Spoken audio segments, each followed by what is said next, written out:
Naaresto na ng mga pulis ang sospek sa panghahalay sa isang babae sa Barangay Granada, Bacolod City. Kinilala ang sospek na si alias Paulo, isang top 2 wanted person sa buong rehiyon ng Western Visayas, top 7 wanted person sa lungsod ng Bacolod at top 1 wanted person sa Bacolod City Police Station 7. Nangyari ang pag-aresto kay Paulo Martes ng gabi, Marso 11. Si Paulo ang dahilan sa pagbaril patay kay Nikos Balagosa. Si Balagosa ang isang grade 11 student na pinatay sa harap ng kanyang mga magulang noong Hunyo 2, 2024 sa Barangay Granada. Si Balagosa ang biktima lamang ng isang mistaken identity. Kinilala namang sospek sa pagbaril patay kay Balagosa ang ama ng batang hinalay na si alias Dondon. Inihain ni Judge Karen Joy Gaston ng Bacolod City Regional Trial Court ang warrant of arrest ni Paulo noong Oktubre 14, 2024. Balita mula sa Negros Occidental,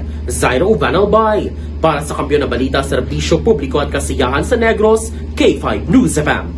K5 News FM.